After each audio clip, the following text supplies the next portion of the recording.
Are you a home buyers or home sellers in Greenville, North Carolina? Well, then this information is absolutely here for you. That's why we do these market updates, because therefore we can see what is going on right here, right now in our market, and not this national news that, people say all the scare and doom. What's happening right here, right now? What are the actual numbers here in Greenville area? And that is why we do these videos, and I hope you enjoy them. So let's just jump right into it, no? Exactly. And we wanted to start really with the supply and demand, which one of the basically factors that runs and affects the market, no? Absolutely. So don't forget, demand controls how much people are willing to buy. Supply controls how much people are willing to sell it for. And when you meet in the middle, that's where price comes into play.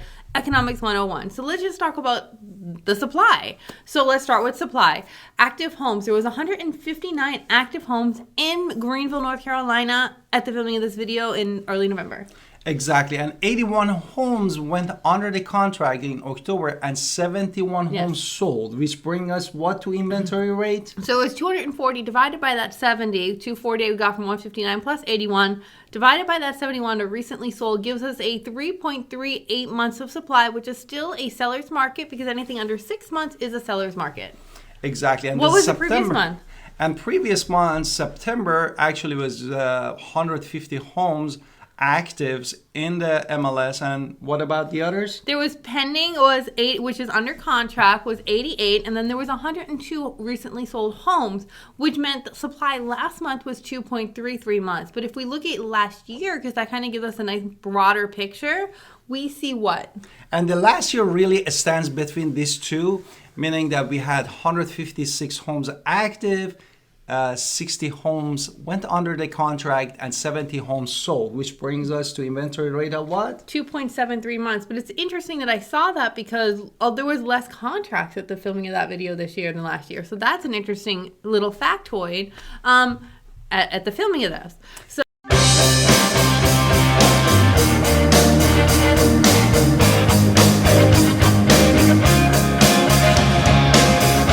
So let's talk about the days on the market. Days on the market. Another important thing is that, but here we are talking about the average days on the market, meaning that is shacks to mansions, and it waited, no?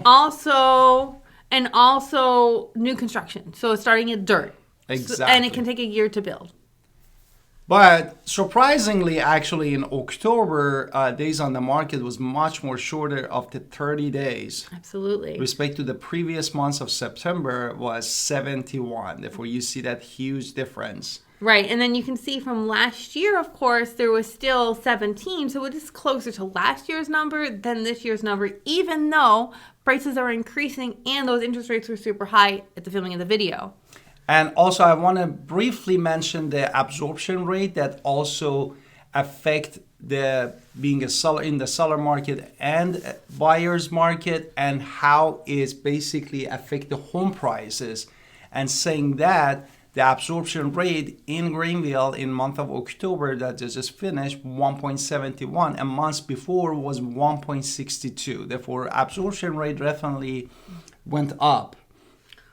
And last year was just 1.24. Okay, so a lot of new construction is also kind of affecting that as well. Yes. So let's talk about median list price, median. So this does not take into account shacks and mansions or new construction that is dirt, which nobody can live in yet. So just median list price, median sale price. We're going to talk about list is what they put for in the MLS, what they wanted. Sale price is what actually sold for. So there's two separate numbers that we're talking about here. Median list price in the month of October that just happened was $274,990. What about that median sale price? And the sell price was $237,500. Therefore, you see that difference between these two, between sell and sold and price. The difference grew a little strong thing. Again, we not looking at the MLS. There could be more shacks than mansions in the MLS that month. Who knows? But I'm just telling you that there is a bigger difference, because in the last month there was $279,900 for a list price. What was the sale price? Sales price was $267,500. Therefore, you see that closeness between the sell and listed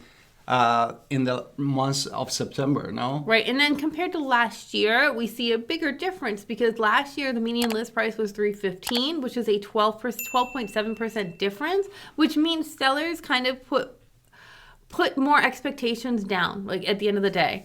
And also the sold price was $235,000 which last is year. increased by 1%. Now, we wanted to deep dive in a little bit about what is the average or median price per square feet, Absolutely. which is weighted average of the houses that is in the market. And this is a way of a quick and dirty understanding how much a house worth. But considering also the conditions of a house and the location of the house, many factors that could affect this price. Now we're going to talk, I'm going to do new, you can do pre-owned, right? Now new, this is going to include condos, townhomes, and single family homes. So just all houses together that we have, duplexes.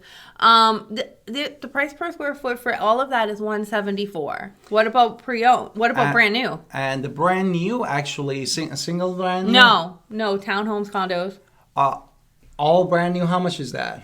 Oh, I did the new. I did 174. What was the pre-owned? Pre-owned was 142. I was a sorry. little bit confused. That was And I was like, wait, I said pre-owned for you. And then for just single family homes, it was $180 for just single family homes, brand new construction. What about pre-owned? And then pre-owned was 151. Okay, so you can see those are, if you're saying how much is my home worth, say your house is 1,000 square feet and it's $151 a square foot.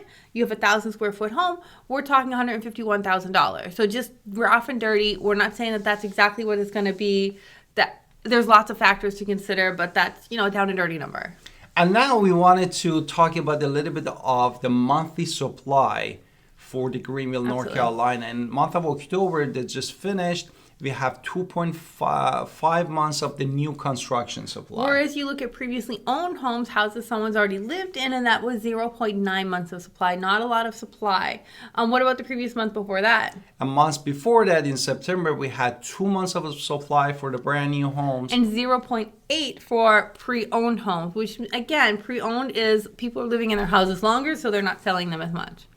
After that, we wanted to talk about the house appreciation and the market value of the house. And we look at mean for this one. Mean means we've taken into account shacks and mansions, and we kind of say, okay, what is the mean number where it's more weighted? Which is weighted, yes. So therefore, you can get and when we look at the mean home values from last year, this year, and last month, and then we can kind of give you the data. Exactly. And in month of October, this median home value was $229,059, and a month before that was $231,015. Before you freak out, though, let's look at last year because we have to take a longer look. We have to look at a longer lens when we're talking about appreciation. What was it last year? And last year was $215,972. Which means there was a 6.7% chance of appreciation in Greenville, which is a good number. Now let's talk about rent. Exactly, rent. Therefore, rent for all bedrooms from 1 to 5, of course, we are talking about the median, which is weighted over Not weighted. It's not weighted. Like a spectrum of right. the one There's a huge to, spectrum. Yeah. Therefore, the highest house in the market went for, of course, $3,900, but the median was in Greenville was $1,350. Well, so you can see so that's good to know. So let's talk about why it's a good time to be a home buyer. Now, at the filming of this video, interest rates started to drop. So if interest rates continue to drop, grab the house.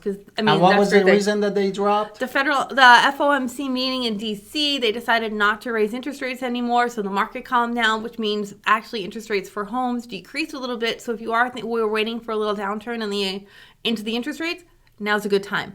Now, also, let's talk about the inventory. The inventory has a little bit increased. There's a lot of new constructions out there, but don't forget, the home sells every weekend. No matter what those interest rates are, the homes sell every week. What else? And then you need to really look at also the price of the homes and how the price of the median price of the homes, as we said, it changed. It changed like a 1.06 year over year. That's what the data we said. Just because you say I want a house doesn't mean they're going to sell you at the house price you want. They have every right to control the price of their home, the seller. So they don't have to move. So therefore, you have a little bit of you might want the house, they might want to sell you the house, but the market meets in the middle. That's where supply and demand meet, is where the price actually goes. So just understand prices do move, but there's no 50%. People are looking at increases by a lot. And also be aware of the time on the market. As we said, average days on the market shortened from 71 days to 35 days. Therefore, we definitely, when you love a house, definitely put your offer. Yeah. And that's very important. Now let's talk about new versus pre-owned. There's a lot of new construction in our area. A lot of people coming to Greenville. It just is what it is. So I would just say single-family homes, there's a lot more volume of new construction. So if you can afford new construction, there's a lot of benefits to having new construction. And the price per square feet median was $180, as we said, for Greenville, North Carolina. And then if you're considering rent versus buy, it is always a little bit more to like jump into renting, to buying from renting. But over time, if you look at what you would have been continuing to pay, you're getting more value for yourself. You're paying something that you can live in when you can't afford to pay rent anymore. So it's always good to have a home that you can afford. So there is a lot of benefits to buying, and we're happy to send you to one of our lenders to talk to you about all these benefits that will happen for you. Exactly. Now let's talk about home sellers. The first thing is the price strategy, no? Right. So, I mean, we told you that prices went from last year to this year when they put them in the market went down a lot, not because these people got any less home that their house was worth, but again, the supply curve is controlled by sellers. You decide how much your house is going to be sold for. We give you market data. We say this is how much the neighbor sold their house for, this house down the street sold their house for. And prices decrease on that list price, but they didn't increase on they were increasing on the actual sold price. So just remember that. So we have to price reasonably. We can't overprice because then nobody comes to see your home.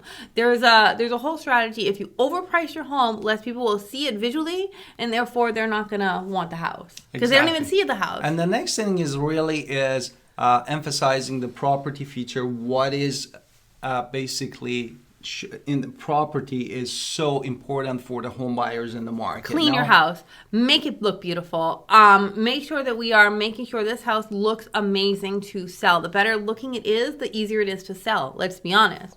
And understand time market. So days on the market may have increased, but however, that doesn't mean that all houses did. There's not a lot of supply of pre-owned. A lot of it is new construction. So just kind of keep that in mind.